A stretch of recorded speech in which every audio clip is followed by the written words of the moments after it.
प्रियंका गांधी वड्रा का चुनावी राजनीति में प्रवेश नई बात नहीं है, बस आज की तस्वीर नहीं है और वो है वायनाड लोकसभा उपचुनाव में उनका नामांकन। लेकिन इस तस्वीर में बहुत सारे नए संदेश यानी कि मैसेज छिपे हैं। वैसे तो प्रियंका नेहरू गांधी परिवार से चुनावी मैदान में उतरने वाली 10वीं सदस्य हैं। इन सारे सदस्यों की कहानी आपको दिखाएंगे, लेकिन अभी आपके सामने 5 तस्वीरें हैं। सबसे पहली तस्वीर में इंदिरा गांधी हैं, जिन्होंने यूपी की रायबरेली सीट से 1967 में अपना पहला लोकसभा चुनाव लड़ा। इंदिरा के बड़े बेटे राजीव गांधी, जिन्होंने यूपी की ही अमेठी सीट से 1981 में पहली बार लोकसभा का उपचुनाव लड़ा और जीतकर संसद पहुंच गए। सोनिया गांधी, जो राजीव गांधी की तरह ही अमेठी से ही पहली बार 1999 में लोकसभा की सांसद निर्वाचित हुई। फिर राहुल गांधी, जो 2004 में परिवार की परंपरागत सीट अमेठी से लोकसभा का चुनाव लड़े और जीते, और अब 2024 जिसके उपचुनाव में केरल की वायनाड सीट से प्रियंका गांधी ने आज अपना नामांकन दाखिल किया। 1999 में जब सोनिया गांधी ने चुनावी राजनीति में कदम रखा था, अमेठी से नामांकन किया, तब प्रियंका गांधी से भी उस वक्त पूछा गया था कि क्या वो पॉलिटिक्स में डेब्यू करेंगी। तो उन्होंने इस सवाल के जवाब में मुस्कुराते हुए कहा, इसमें अभी लंबा वक्त लगेगा। 2004 में जब राहुल गांधी ने पहली बार लोकसभा के लिए नॉमिनेशन फाइल किया, तब पूरे देश की नजर एक बार फिर से प्रियंका गांधी पर थी। लोग एक दूसरे से पूछते थे कि राहुल तो राजनीति में आ गए, प्रियंका की बारी कब आएगी। तो आज 2024 में वो घड़ी आ गई। उन सवालों के जवाब मिल गए जो प्रियंका समेत पूरे गांधी परिवार से पूछे जाते थे। पंडित जवाहरलाल नेहरू की बहन विजय लक्ष्मी पंडित के बाद प्रियंका गांधी वड्रा नेहरू गांधी परिवार की पहली बेटी हैं जो लोकसभा चुनाव लड़ने जा रही हैं। ऐसे में परिवार और पार्टी ने इस मौके पर पूरा शक्ति प्रदर्शन किया, कोई भी कोर कसर नहीं छोड़ी। पहले रोड शो हुआ, रैली हुई, फिर जाकर प्रियंका ने अपना नामांकन दाखिल भी कर दिया। इस खास मौके पर गांधी परिवार के ज्यादातर सदस्य उनके साथ दिखाई दिए। प्रियंका गांधी के साथ उनके पति वड्रा, गांधी परिवार की 5वीं पीढ़ी यानी कि उनके बेटे रेहान वड्रा भी पहली कतार में साथ बैठे दिखे। एक दूसरी तस्वीर में प्रियंका गांधी के एक तरफ राहुल गांधी तो दूसरी तरफ कांग्रेस अध्यक्ष मल्लिकार्जुन खड़गे और पीछे की सीट पर सोनिया गांधी बैठी हुई दिखी। थोड़ी देर के बाद सोनिया गांधी आगे सीट पे आ गए, खड़गे और राहुल गांधी पीछे की सीट पर चले गए। राहुल गांधी की जगह एक दूसरे नेता ने ले ली। नियम के मुताबिक नामांकन के वक्त उम्मीदवार के साथ सिर्फ 5 व्यक्ति ही वहां रह सकते हैं। ऐसे में अलग अलग वक्त पर अलग अलग लोगों की मौजूदगी भी अपने में एक संदेश थी। प्रियंका गांधी ने बेहद छोटी उम्र में ही अपने पिता के लिए प्रचार किया था। उसके बाद उन्होंने अपनी मां और भाई के चुनाव प्रचार का भी काम बखूबी संभाला। लेकिन यह पहला मौका था जब वो खुद चुनावी मैदान में है और अपने लिए आज ही प्रचार का आगाज किया, जिसका जिक्र उन्होंने अपने नामांकन रैली में भी कर दिया।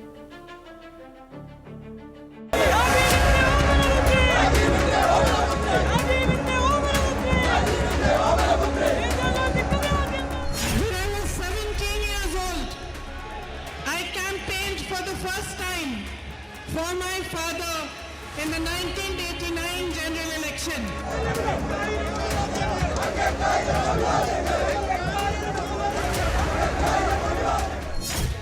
It is now 35 years. I have campaigned for my mother, I have campaigned for my brother, for many of my colleagues, that it has been 35 years since I have been campaigning for different elections.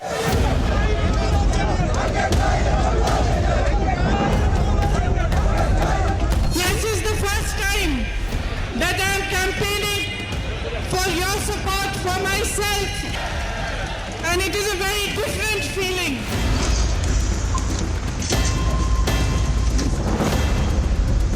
I am deeply grateful to Congress President Mallikarshan Kharge ji for giving me this privilege of being the UDF candidate from Wayanad.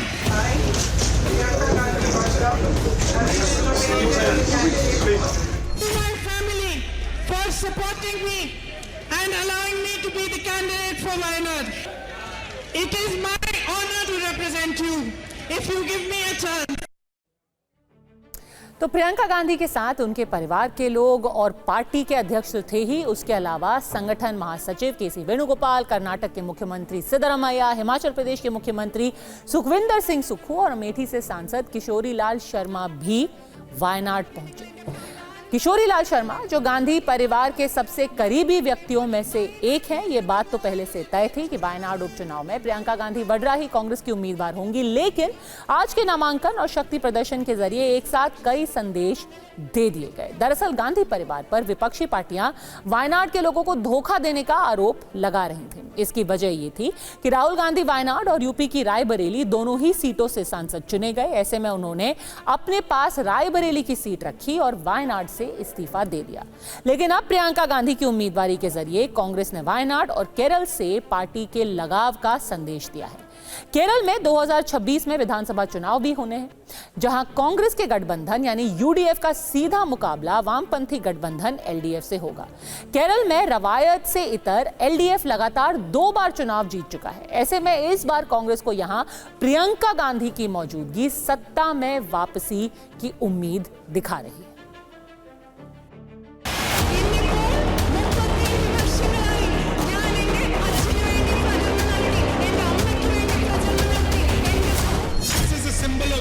Protection for his sister. I ask the people of Wayanad, in fact I request the people of Wayanad that look after my sister and protect my sister. We will put her entire energy into looking after the people and the problems of Wayanad.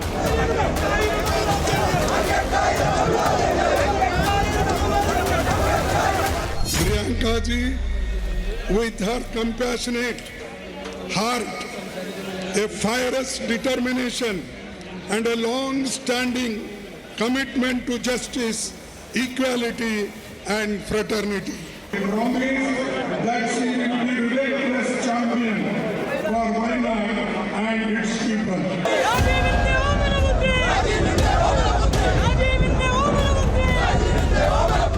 Here our enemy is BJP, not the left party. But though we in Kerala, left party is our main rival, unfortunately. So we are fighting against both BJP and Communist Party. So how do you see this? The BJP is attacking Congress on Priyanka Gandhi and her nomination from Wayanad. Priyanka Gandhi will win this constituency with big margin.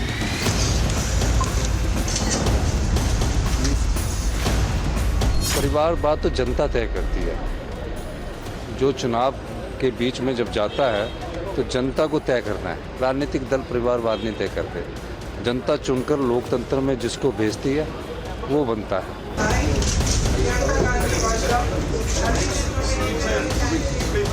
Congress का भी tough seat या easy seat नहीं देखती है। ये लोगों की demand के ऊपर यहाँ पे प्रियंका जी लड़ रही हैं और ये परिवार का निर्णय है। दिलचस्प बात यह है कि रायबरेली अमेठी की तरह अब वायनाड से भी गांधी परिवार ने अपना पारिवारिक रिश्ता दिखाया है। रायबरेली में सोनिया गांधी ने यह कहा था कि मैं अपने बेटे राहुल गांधी को आपको सौंप के जा रही हूं, तो आज वायनाड में राहुल गांधी ने प्रियंका में जो राखी बांधी उसका जिक्र किया।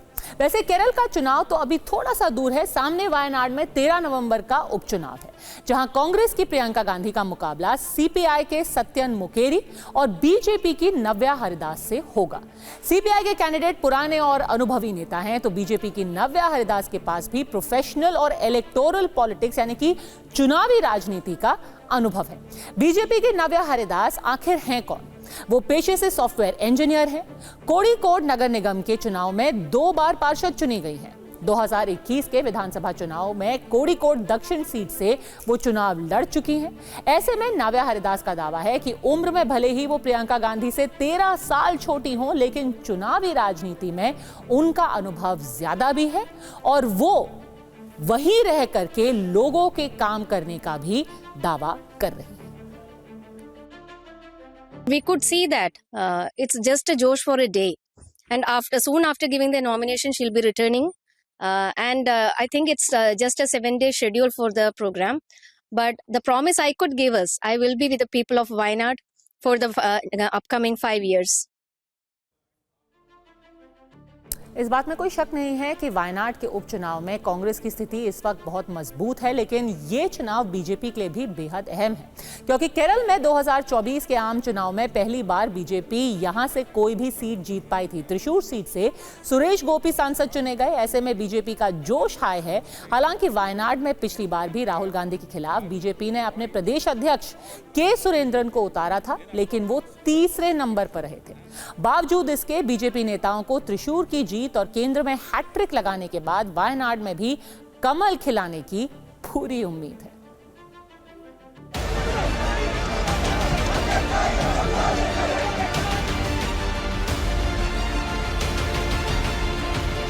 ये राहुल गांधी का परिवार, सोनिया गांधी का परिवार, ये लोग लोकतंत्र में नहीं जी रहे हैं, ये लोग राजतंत्र में जी रहे हैं। इनको परिवार से बाहर कुछ दिखता ही नहीं। अभी तो उम्मीदवारी है ना, तो उम्मीदवारी परिवार ही हुआ ना। भाई हटे बहन आई, अब भाई बहन हटेंगे तो भांजा आएगा। इससे ज्यादा तो परिवार से बाहर की तो पार्टी ही नहीं है कांग्रेस।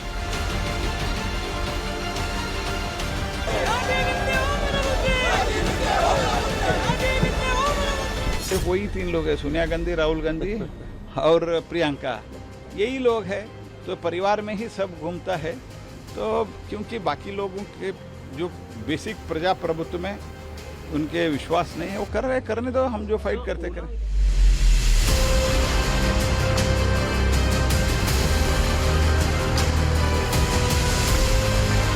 ये असली इंडी कौन है? असली इंडी अलायंस का नेता कौन है भाई? वायनाड में लेफ्ट पार्टी से भी मोकेरी साहब लड़ रहे हैं और कांग्रेस से प्रियंका वाड्रा लड़ रही है। तो दिल्ली में जो लोग दोस्ती और मस्ती करते हैं वो केरल में कुश्ती करने लगे हैं। ये असली इंडी अलायंस कौन है? प्रियंका जी असली इंडी अलायंस की कैंडिडेट है या लेफ्ट पार्टी के कैंडिडेट असली इंडी अलायंस है? तो लगातार भारतीय जनता पार्टी कांग्रेस पर वंशवाद का आरोप लगाती है, लेकिन नेहरू गांधी परिवार के आखिर कितने लोग अब तक सक्रिय और चुनावी राजनीति में रहे हैं? उनका वंश वृक्ष सबके सामने है। इसमें देश के पहले प्रधानमंत्री जवाहरलाल नेहरू, उनकी बेटी इंदिरा गांधी और इंदिरा गांधी के पति फिरोज गांधी, इन दोनों के बेटे संजय गांधी और राजीव गांधी, इसके बाद फिर संजय गांधी की पत्नी मेनका गांधी और बेटे वरुण गांधी भी चुनाव लड़ चुके हैं। फिलहाल मेनका और वरुण बीजेपी में हैं, लेकिन इस साल के चुनाव के बाद वो पहले की तरह सक्रिय नहीं है। दूसरी तरफ राजीव गांधी की पत्नी सोनिया गांधी और बेटे राहुल गांधी चुनाव लड़ चुके हैं और सक्रिय राजनीति में है, और अब बेटी प्रियंका गांधी भी चुनावी मैदान में दस्तक दे चुकी हैं। मतलब कि अब तक गांधी परिवार के 9 सदस्यों ने चुनाव लड़ा है।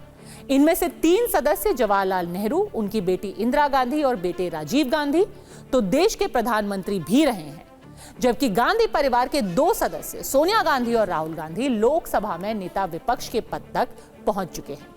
फिलहाल राहुल गांधी ही लोकसभा में नेता विपक्ष हैं और उनकी मां सोनिया गांधी राज्यसभा की सदस्य है। प्रियंका गांधी ने लोकसभा में प्रवेश के लिए केरल को चुना। अब यहां की जनता उन्हें चुनती है या नहीं, ये तो 23 नवंबर के नतीजे में ही पता चलेगा। लेकिन सवाल ये भी कि प्रियंका ने चुनावी राजनीति का एंट्री गेट दक्षिण को ही क्यों बनाया? इसे समझने के लिए आपको राजनीतिक इतिहास के पुराने पन्नों को पलटना होगा। 1977 में जब पहली बार कांग्रेस की स्थिति ज्यादा खराब हुई और इंदिरा गांधी रायबरेली से अपना चुनाव हार गई थी, तो उसके बाद 1978 में वो कर्नाटक की चिकमंगलुरु सीट से चुनाव लड़ी और वो चुनाव जीत गई। फिर 1980 में देश की सत्ता में भी उन्होंने वापसी की। बात अब 1999 की करते हैं, जब सोनिया गांधी पहली बार चुनाव लड़ रही थी, तो वो सिर्फ गांधी परिवार की पारंपरिक सीट अमेठी नहीं, बल्कि कर्नाटक की बेल्लारी से भी चुनाव लड़ी और दोनों सीट जीत गई। 2019 में जब कांग्रेस की हालत फिर से खराब लगी और राहुल गांधी को अमेठी में हार का अनुमान हुआ, तो वो अमेठी के साथ साथ केरल के वायनाड से भी चुनाव लड़े और अमेठी तो हार गए, लेकिन वायनाड में उन्होंने जीत हासिल की। 2024 में राहुल गांधी रायबरेली के साथ साथ वायनाड से फिर लड़े। दोनों जगह जीतने के बाद वायनाड की सीट प्रियंका गांधी के लिए छोड़ दी, जहां से अब उन्होंने अपना पर्चा दाखिल कर दिया है। ऐसे में आप ये कह सकते हैं कि दक्षिण के राज्यों में हर बार गांधी परिवार की प्रतिष्ठा बचाई है, भले से ही देश के अन्य हिस्सों में उन्हें खतरा महसूस हुआ है। अब आपके दिमाग में सवाल उठ रहा होगा कि प्रियंका गांधी ने वायनाड सीट को ही क्यों चुना। तो इसका सीधा सा जवाब है कि इस सीट का कांग्रेस के लिए बेहद सुरक्षित होना। केरल की 20 लोकसभा सीटों में से एक वायनाड 2008 में वजूद में आई। 2009 से अब तक चारों बार यह सीट कांग्रेस के ही खाते में गई है। 2 बार एमआई शाहनवाज जीते तो पिछली 2 बार से राहुल गांधी। वायनाड का सियासी समीकरण भी कांग्रेस के पक्ष में ही जाता है। यहां 40% मुस्लिम वोटर है और हिंदू मतदाता भी इतने ही हैं, यानी कि 40%। 20% वोटर ईसाई समुदाय से हैं। इस सीट पर एससी और एसटी मतदाताओं की संख्या 7 और 9% है। वायनाड सीट पर ग्रामीण मतदाता 93% और शहरी मतदाता 7% है। अब इन तमाम सियासी समीकरणों को साधते हुए प्रियंका गांधी के सामने पहले चुनाव में जीत की चुनौती है। अगर जीत गई तो यह लगातार 5वीं बार होगा जब वायनाड सीट पर कांग्रेस का पंजा कायम रहेगा। वैसे कांग्रेस के कार्यकर्ताओं में प्रियंका का जादू सर चढ़कर बोलता है। उनमें लोग उनकी दादी इंदिरा गांधी का अक्स देखते हैं। ये और बात है कि इंदिरा गांधी को पॉलिटिकल ट्रेनिंग उनके पिता जवाहरलाल नेहरू से मिली थी, लेकिन प्रियंका को ये खुशकिस्मती नसीब नहीं हुई, क्योंकि जब वो सिर्फ 19 साल की ही थी तभी उनके पिता राजीव गांधी की हत्या हो गई। उसके बाद कई साल पहले सोनिया गांधी फिर राहुल गांधी राजनीति में आए।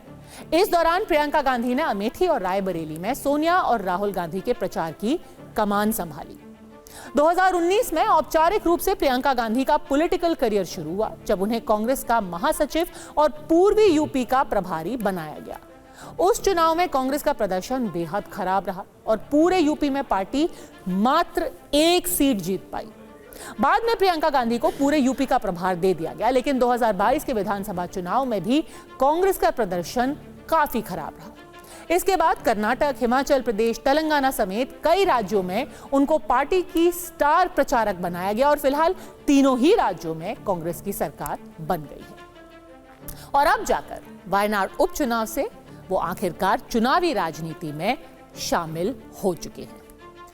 प्रियंका गांधी का चुनावी राजनीति में आगाज हो चुका है, अंजाम का इंतजार है। वैसे होने को तो कुछ भी हो सकता है।